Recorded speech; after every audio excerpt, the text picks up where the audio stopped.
सारे छिद्र देखते रहते हैं। ये शास्त्रों ने हमें सिखा दिया, क्योंकि शास्त्रों ने कहा कि तुम्हें किसी से कोई संबंध है ही नहीं, पत्नी है तुम्हारे साथ मरेगी नहीं, फिर तुम पत्नी की चिंता मत करो। पत्नी कह दिया पति है तो तुम्हारा संबंध है, एक शास्त्र भी है। मगर श्लोक में कहा कि बिना संबंध के, बिना आत्मीयता का भाव तब पैदा होता है जब आदमी सकारात्मक सोचता है, जब आदमी में एक नेगेटिव साइड नहीं होती, एक पॉजिटिव साइड होती है। वो सोचता है कि जीवन एक आनंद है, जीवन की एक मस्ती है, एक सलसलाहट है, जीवन का एक तार है। हम जीवन को खून की तरह भी जिंदा रह सकते हैं, ऐसे रहते हैं। जीवन ऐसा भी होता है कि हमने जीवन में कोई आनंद प्राप्त किया ही नहीं। अगर कोई आनंद प्राप्त करता है तो हम बहुत दुखी होते हैं। यदि कोई हंसता है तो हम सोचते हैं कि ये क्यों हंस रहा है। हम अंदर से कुछ कह नहीं पाते, मगर हमारा उसके 100 छिद्र निकाल देंगे। यदि कोई व्यक्ति अच्छे कपड़े पहन के निकलेगा तो हम उसके 50 गलतियां निकाल देंगे। अरे ठीक है, बेईमानी ने बहुत पैसा कमा लिया और घूम रहे हैं, हम सब जानते हैं। अब तुम्हें पता ही नहीं वो कहाँ रहता है, तो नाम बाप का नाम मालूम नहीं है, तुम सब जानते हो कि उसने कैसा पैसा कमा लिया। और ये लड़की घूम रही है और घूम रही है, हम सब जानते हैं, आपको पता नहीं है कैसे नखरे कर रही है, क्यों कर रही है, हमें पता है। क्योंकि ये हमारी कमी अपने आप में इस ढंग से व्यक्त होती है। ये जीवन की नेगेटिव साइड। इस श्लोक में कहा है कि अगर जीवन को कुछ बनाना है, और जीवन बनता है साधनाओं के माध्यम से, बिना साधनाओं के, बिना मंत्र के, बिना जीवन की उच्चता के जीवन में पूर्णता नहीं आ सकती। संबंध तो एक अलग चीज है, लौकिक संबंध दूसरी चीज है। लौकिक संबंध तो मैं नहीं है तो बना दूंगा, यदि मैं शादीशुदा नहीं हूं तो मैं शादी कर लूंगा, ये संबंध बन जाए। संबंध बनाने या संबंध तोड़ने तो मेरे हाथ में। मैं संबंध किसी से कितना बना सकता हूँ, कितना तोड़ सकता हूँ, ये मेरे हाथ की बात है। ये मेरे हाथों में रेखाएं लिखी हुई नहीं है, मेरे भाग्य में लिखी हुई कोई रेखाएं नहीं है कि मैं इसी से शादी करूंगा, ऐसा कोई चिंतन नहीं है। मगर जीवन का आनंद किससे प्राप्त हो सकता है, और जीवन के आनंद का स्रोत क्या है, यदि वो तुम्हारे पास नहीं है तो फिर तुम्हारे जीवन का कोई मूल्य नहीं है, फिर तुम्हारे जीवन का कोई मकसद नहीं है। फिर उस साधना का ऐसा साधना नहीं हो सकती कि हम आंख बंद करके साधना नहीं की जा सकती। ये हमारे ऋषियों ने की। ऋषियों ने इस प्रकार की साधनाओं को प्रसिद्ध दिया। ऋषियों ने बिल्कुल एक जगह बैठ करके एक टांग पे खड़े हुए 14 साल तक एक टांग पे खड़े होकर के उन्होंने साधना की। विश्वामित्र सूखे पत्ते खा करके 5 साल तक रहे, और उन सारे साधुओं ने, योगियों ने ओंकार, विश्वामित्र जैसा तो कोई ऋषि हो ही नहीं सकता, उसने 7 साल तक सूखे पत्ते खाए। 7 साल तक सूखे पत्ते खाना जीवन की कोई पूर्णता नहीं थी उनकी।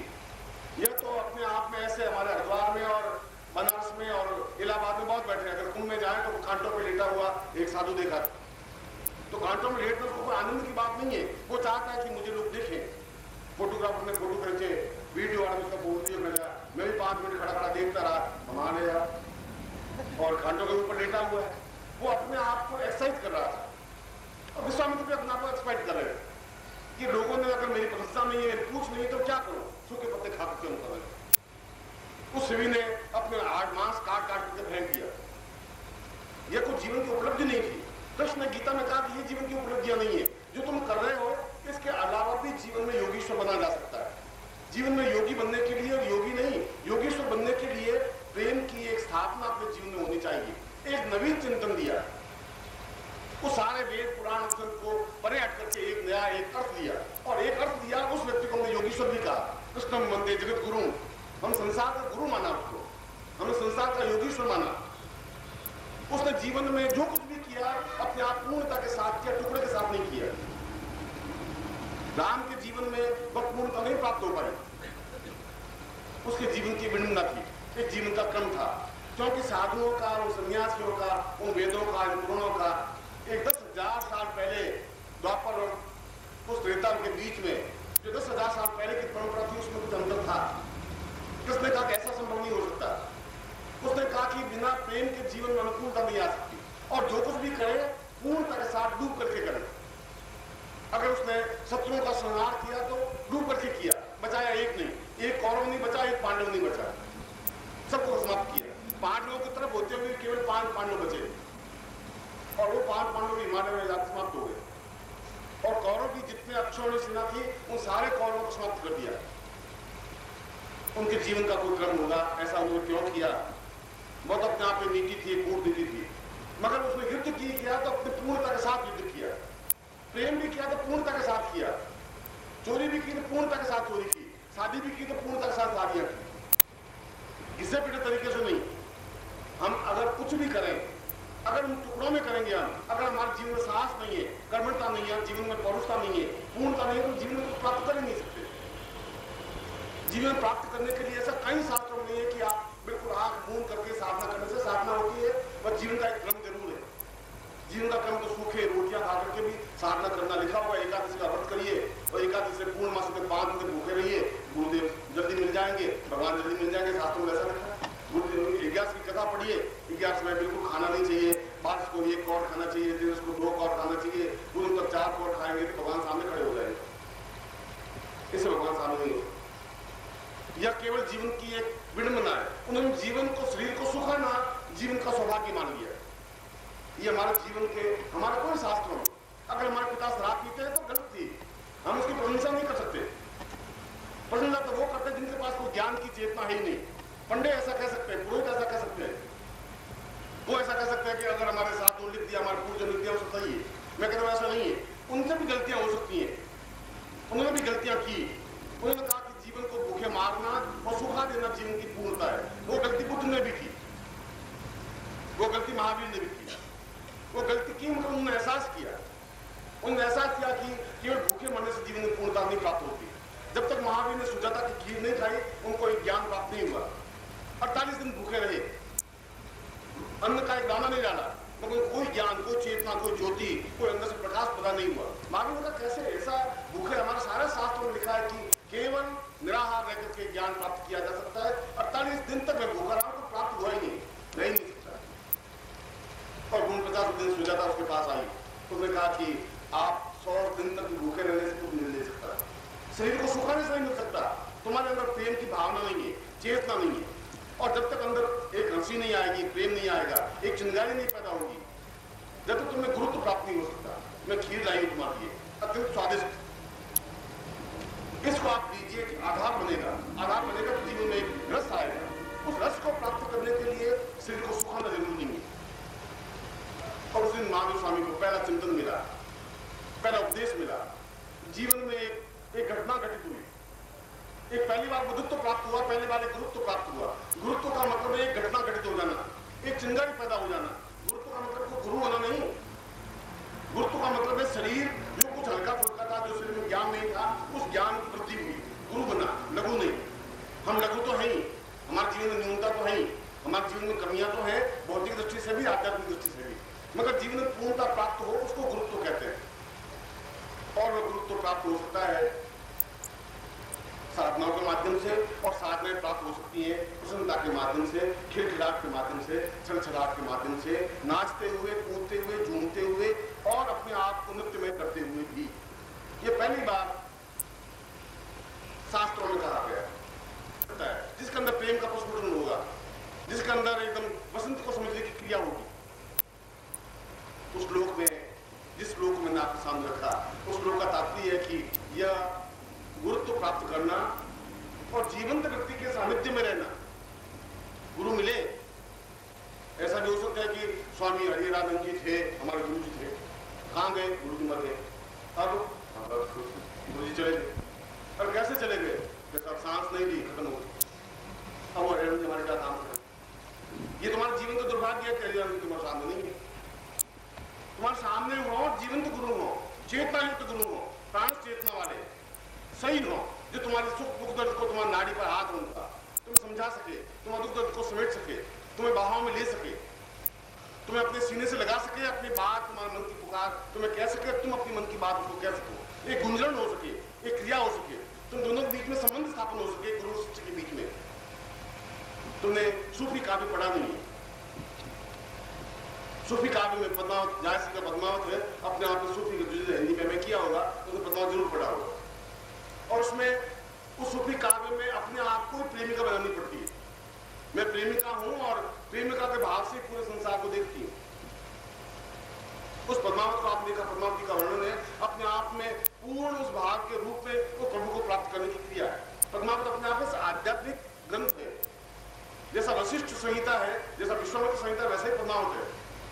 बस उसमें एक भावना का चेतना एक अलग है। आंख देखने की क्रिया, पुरुष की आंख में वो प्रेम छलक ही नहीं सकता जो स्त्री की आंख में छलक सकता है। इसलिए कबीर और सूर और मीरा और तुलसी सब ने एक ही बात कही कि आंख तो एकदम प्रेमिका की आंख होनी चाहिए। एक आंख में रस होना चाहिए, देखने की क्रिया होनी चाहिए। देखा और अपने आप में सामने वाले को एक पागल बना दिया, अपने आप को चेतना युक्त बना दिया।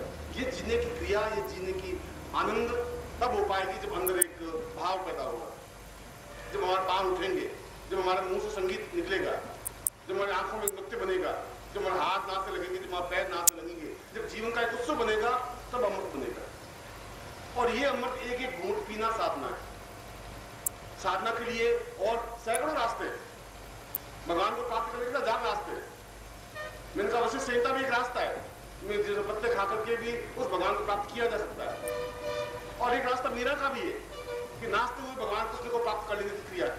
एक पद्मावत की भी एक साधना है कि हम बिल्कुल अपने आप को श्रृंगार युक्त बनाए 24 घंटे, एक एक घंटे में अपने आप को श्रृंगार को बदले। क्षण क्षण अन्नवता मुपैति तदेव रूपम रमणीयता। रूप और रमणीयता का मतलब है क्षण क्षण में हम बदल जाए। हमने एक क्षण पहले जो प्रकृति को देखा, अगर हम नेपाल जाएं या हिमाचल में जाएं या हिमालय में जाएं या कश्मीर जाएं, एक क्षण पहले जो प्रकृति थी वो नहीं रहेगी। दूसरे क्षण पत्ता और ढंग से झूमेगा, तीसरे क्षण पुष्प और ढंग से खिलेगा, फिर जिस ढंग से खिलाए 14 क्षण देकर तितली और ढंग से नाचेगी। एक एक क्षण में बदलता है, इसलिए प्रकृति में इतनी सुंदर लगती है। 10,000 साल तक देखते रहे फिर प्रकृति से मानव जी नहीं बढ़ता और हमारे पत्ते से जी बढ़ जाता है। क्यों बढ़ जाता है? क्योंकि बदल नहीं सकती। वो जैसी पैदा हुई वैसी वैसी बनी रहती है, महान हिडिंबा की तरह। बस वो बाल खुले हुए, वो पति आया नहीं और चपका दी शेर की तरह। हाँ, इस ऑफिस में ठीक था। 5:30 कहाँ? अरे 5:30 मिनट ट्रेन तुम्हारी लेट होती है। उसमें बदलने की क्रिया नहीं है, इसलिए संबंधों में दरार पड़ जाती है। इसलिए गुरु शिष्य के संबंधों में दरार पड़ जाती है, क्योंकि उसमें प्रेम का संबंध नहीं बन पाता। इसलिए साधना तुम्हारा दरार है, तो साधना को तुम्हारा रस नहीं है। रस बनने की क्रिया तो अंदर से जागृत होगी, एक चेतना के साथ जागृत होगी। इस शिविर में उसी स्पष्ट क्रम को जो मैंने श्लोक दिया है, उसने कहा कि ये साधना तुम्हारे अंदर है। ये मैंने इसमें बार बोर्ड में लिखा है कि मैंने 14 तरह के प्रयोग तुम्हारे साथ करवाना चाहता हूँ। और 14 तरह के प्रयोग एक दिन में हो सकते हैं, उसके लिए 1000 साल नहीं लगते। कि साधक को साधक बनाने के लिए, उसको पूर्णता देने के लिए, यदि गुरु में साक्षी भाव है, यदि गुरु में चेतना है, गुरु अपने आप में पूर्ण बरगद का पेड़ है, तो 1000 लोगों को नीचे बिठा सकता है, छाया दे सकता है, सुगंध दे सकता है, पत्तों के द्वारा संगीत सुना सकता है, फूलों के द्वारा मधुरता प्रदान कर सकता है। यदि उसमें नृत्यमय है, यदि वो खुद सूखा हुआ ठूंठ है, तो नए फूल नहीं खिला सकता, फिर नया तरह से झूम नहीं सकता। सूखा हुआ पेड़ नहीं झूम सकता, वो ठूंठ की तरह खड़ा रहता है। उसमें लोच नहीं आ सकती, उसमें मधुरता नहीं आ सकती। जीवन में मधुरता, जीवन में माधुर्य एक प्रेम शब्द है, भक्ति का एक मधुर शब्द है जिसमें माधुर्यता का भाव हो। साधना का पूर्ण शब्द है, यदि माधुर्य नहीं है जीवन में, तो जीवन में साधना प्राप्त नहीं हो सकती। इसलिए इन सारी साधनाओं, चाहे ध्यान योग प्रक्रिया हो, चाहे कुंडलिनी साधना हो, चाहे सहस्त्रार साधना हो, 2 साल 10 साल 15 साल 25 साल नहीं लगते। और जो गुरु 10 साल लगाता है, तो गुरु है ही नहीं। वो गुरु खुद कमजोर है, वो गुरु तुम्हें फिर बेकार रहा है, वो तुम्हें पत्तों पे घुमा रहा है। आवश्यकता इस बात की तुम्हारा गुरु का संबंध एक हो, आवाज एक हो दोनों की। मैं सितार बजाऊं, तुम्हारी सितार बजनी चाहिए।